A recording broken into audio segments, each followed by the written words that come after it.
Hello and welcome to another League of Legends tutorial, this one being part of the Learn and Improve series. In the last video we looked at the 4 stages of learning and mastering a champion or principle, and now it's time to understand how we can add VOD review to our learning process in order to spot mistakes and increase our awareness to everything around us. I mentioned in the comments of the last video to let me know if you wanted to see a tutorial on VOD review, but this video is also a byproduct of the Camelot bounty system, so be sure to head to my page and put down your ideas if there is something you want me to make. Reviewing your own gameplay is probably the most vital aspect to improvement. Did the enemy laner just destroy you and make you feel like a gargoyle with the mechanics of an arthritic sponge? Watch the replay. What did they do well that you can learn from, perhaps emulate? The same goes if you're a jungler, especially. If you got permanently invaded, you were 0-5, you couldn't even farm your own jungle. You can look to see the pathing and vision the enemy had of you that made it possible.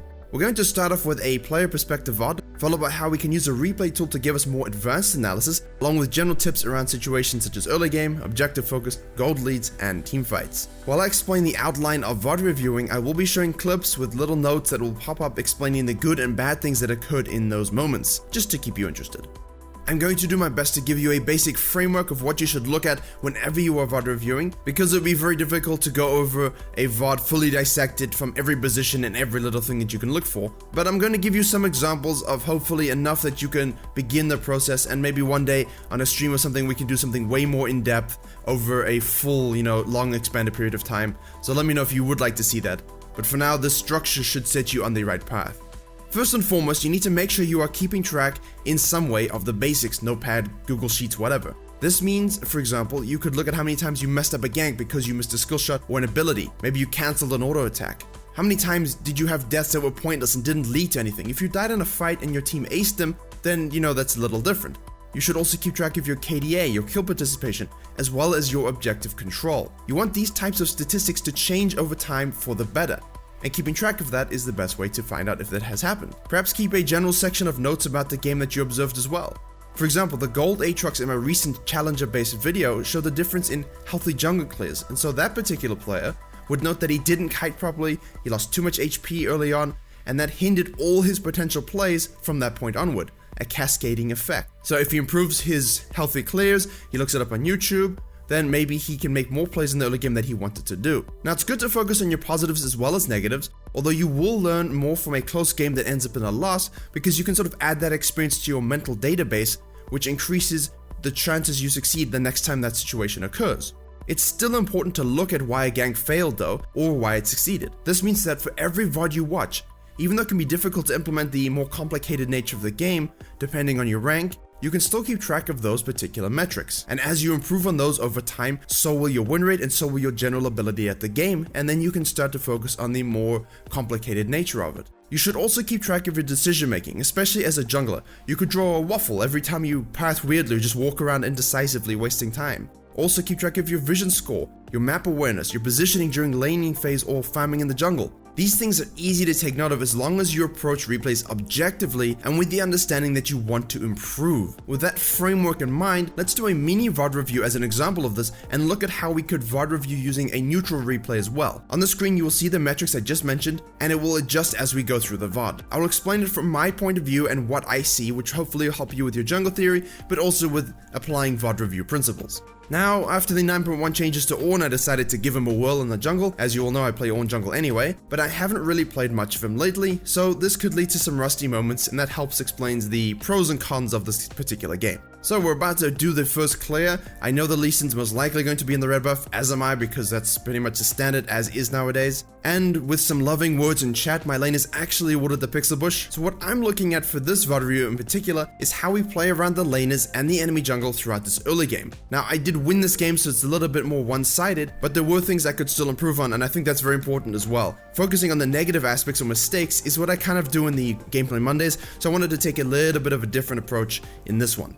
So when looking at your VODs, it's important to keep track of the basic metrics I just mentioned, but also to find the story of the game. This means what you have to do to win and how you play around the other 9 players on the map. When watching a replay from the first person perspective as you played it, try to keep a significant eye to the minimap and try and see what everyone else is doing. You might very quickly become irritated because by not being able to click around the map, it'll bring to light how little you use the tab, F keys, or your mouse to look around at the state of the map. Now, thanks to the pixel bush wards that I placed and my teammates placed, we can see Lee Sin headed to the bottom side. I hit tab, I see 8 CS, I know he's done red and another camp, and might probably go for my blue. I'm on, he wants to be a bit more aggressive. And so I begin to take the scuttle crab for myself, but thanks to my support's roam, because you have to pay attention to lane priority for the enemy jungler as well as you, Lee Sin actually got pushed away from my blue. And because of this, my decision to do scuttle instead of go for his blue first is a bit more risky, but I time it accordingly, and because I didn't just sit there and tank the blue and lose my HP and keep it right where he expected it, and I pulled it out to give me quicker exit pathing, I'm able to escape nicely, although I should have hit the plant on my way out, so I didn't give Lee Sin the satisfaction of actually showing where I was going next. Now, I'm able to do my full clear from that, and I've been keeping track of Lee Sin the whole time. We've seen him go to the top lane through our vision, and now I see him roaming around the mid lane, and you will see his face moves on the minimap, indicating a Q over the wall to the Raptors. Things like this are subtle, but they're there and you need to make sure you're paying attention to it. So watching the minimap, especially when you're not focused on your own clearing mechanics, can really point out things that you might have missed in-game. I ping it out and immediately press tab again to check a CS and predict that given my bot is pushing and has that lane priority, I can buy in the field, which he obviously can't, and then conduct a lane counter gank because I expect him to come down and punish my bot lane, given that the Lee Sin lost his blue buff and might be looking to make up a little bit of experience. Now, from the enemy Thresher's perspective, if he was VOD reviewing, this right here is a huge hook. He knows they are being shoved and abused, but this skill shot hit, and which he should not. Good skill shot, good mechanics. And it will turn the tide of the lane and the game completely. The Lee Sin shows up as expected, but because my brand got hooked, it changes the nature of the gank. We're not exactly counter ganking now, but instead we're trying to survive. I decide to use my W facing frontward instead of focusing immediately on Eing the Lee Sin. This decision, this delay, gives him time to get the damage off on the brand and then flash my E knockup. I should also note my Q went into the wall, and I have no idea why. I know I'm rusty, but clearly I was spamming my abilities trying to salvage a situation rather than thinking actively about how I'm going to use them properly. The game was too fast for me without a proper warm-up, and that's something I talked about in the previous video. Great decision by me, good early level 5, but a messy failed count gank, few mechanical issues, and in the brand's case he would have to acknowledge that this was his mistake, and if he flashed the hook to be safe, we could have turned on the Lee Sin easily and probably secured a kill there. So let's look at my next play. I've used tab and my mouse to look around the map and see which lanes are winning, which ones have CS leads, who of my team has summoner spells and things like that. Clearly bot didn't work out, but now I know I need to find a lane to take control of my game. Poppy is the winner. In retrospect, this was a good decision as well. I take my whole top side and then head aggressively to invade the Lee Sin. I put down vision and run into him at the wolves. And because of this, maybe I went too deep into his jungle, I have very little room to make the tower dive I was planning on doing. I noticed Poppy had a minion wave building up and we could probably use my ult to secure that kill, so that's good map awareness, but because of my pathing, which I should have kept a bit tighter, we had to go much earlier. I hit my ult, good, Poppy goes in, but she was lower HP than I thought, and I didn't even notice that in-game, which is my mistake. So, bad teammate resource awareness. And as a result, she dies. Lee Sin helps out, and I have to burn my flash to secure the kill and get out on the Renekton. However, I can note that he uses Ignite and Flash, so we should be able to repeat gank here again. Now, if this was a regular VOD review, if I didn't come back top, that would be something you could actually mark down in the comments section about the game. Had a good gank on top lane, didn't go so well, but didn't repeat gank. Normally, I would recommend watching every moment from the first 12 to 50 minutes in order to understand where your game can be improved towards that first tower, first dragon, and herald. And we'll look at how to do that in a few minutes. But after that, now unless you're looking for something specifically or you're making a general VOD review, you can also go to crucial events in the game that caused notable gold swings or momentum swinging moments, and this can be crucial to your learning process as well, because you can do things that are good, but then something happens, good or bad, that causes the entire complexion of the game to change.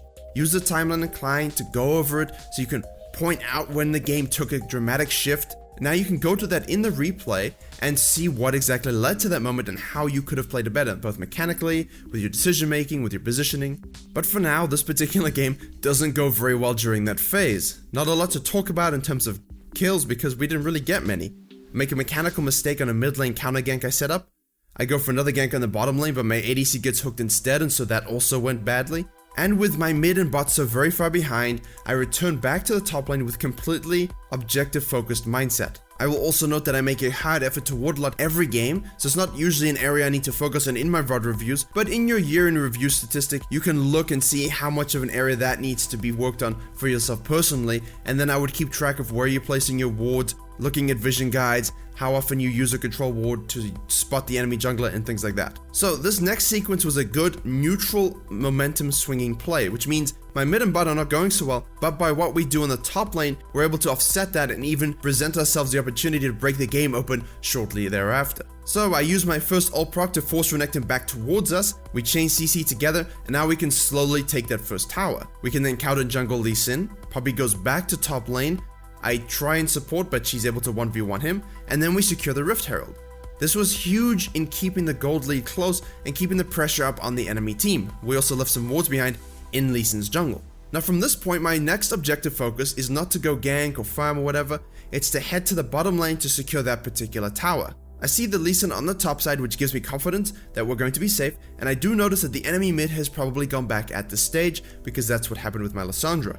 Now I'm able to set up my ult nicely and use good mechanics with the flash E and W in order to secure that kill, and it's a good haul, but now I know the enemy LeBlanc is missing and most likely coming from the base. Thus, the attempt to ward here is very greedy. It's stupid and I shouldn't have done it. It gives us a shutdown gold and I lose my own personal momentum. So this goes down under the stupid deaths and the deaths that can cause people to lose games when you might lose things off of it. This time we're safe, but if you lost something crucial off of that, you need to pay more attention to deliberately leaving situations after a win rather than greeding for more than you really need to, even if it's just a cheeky ward.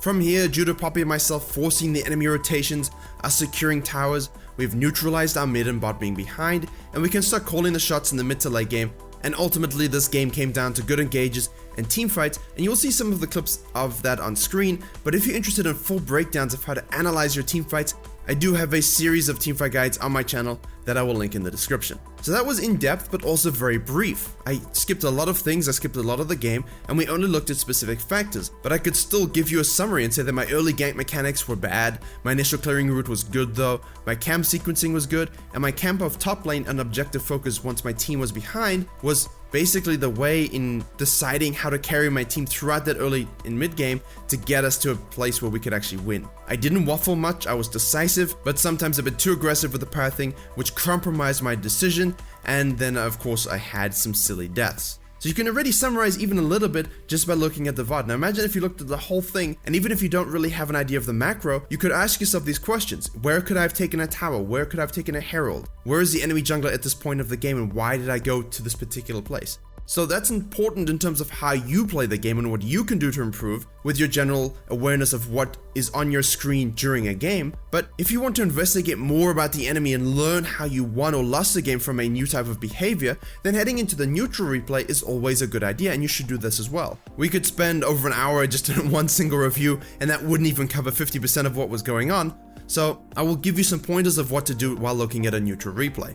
If you are a laner, make sure you're paying attention to when the enemy uses their abilities and note the cooldowns. You can keep the target frame up on the replay and see when they use those cooldowns. If you weren't punishing them when they had those long cooldowns up, make note of that. Okay, I didn't harass them when they didn't have their spells up, or when they went for a CS, I didn't try and do damage to them to punish them for going for the CS. Little things like that can make big differences in your laning phase. Perhaps you also didn't know it was warded when your jungler came to gank and everyone's sort of making the wrong decision. Make note of the behaviors used when laners disappear and switch to their vision. You can do that with the F keys, F1, 2, and 3 in a replay to see where wards are placed and when. Recognize the tell based upon their behavior in game when wards are placed. If you're a jungler, highly advise playing the VOD from your own perspective, like my own example, and doing your best to track the enemy jungler based upon the information you had on screen. Guess where he's going to be. In the own game, if I didn't have the pixel ward on the bottom side, I would have predicted he might have been there, but at the same time I wouldn't have known. So I can play the mini game of where is the enemy jungler, and that can help increase my jungle tracking ability. This is especially good if you lost the game or were being invaded. I've had it too. When I get invaded and I'm 0-3 and there's just nothing I can do, I go into a VOD to watch the pathing and predict the enemy jungler and learn from what they did, so then I can apply that in my future games. Were there any subtle tells I could have used or decisions I could have made that would have allowed me to at least get through that difficult situation? Now once you've done that in your replay, switching vision back and forth to see where they really ward, what vision they had of you during certain situations. Wow, how did that jungle counter gank me? Well, he saw you coming because when you were doing Grump, he warded your red and they saw you path down. This can help you adjust your future pathing in games, especially when you understand how enemy teams might ward against you and your champion. Understanding how that particular came to be Another vital aspect of your neutral VOD review, if you're a mid laner, support, or jungler, especially when you like to roam a lot, is look at all the situations where laners died and where you were in respect to that. Could you have rotated perhaps? Could you have set up something? What was the story of those particular lanes? Understand the push and pull of their games. You also want to really focus on gold swinging events in the replay from both vision perspectives. What did your team see? What did their team see? Or perhaps in that big team fight around the Baron, but you missed an ultimate, and that completely changed the complexion of the game. How did the enemy jungler know he could sneak that dragon? Flip the switch, look at his perspective. You want to see what they did and what they saw and tie that into your own personal metrics in your personal VOD review and see how you can combine that. Usually the chips will fall into place based upon what you're seeing.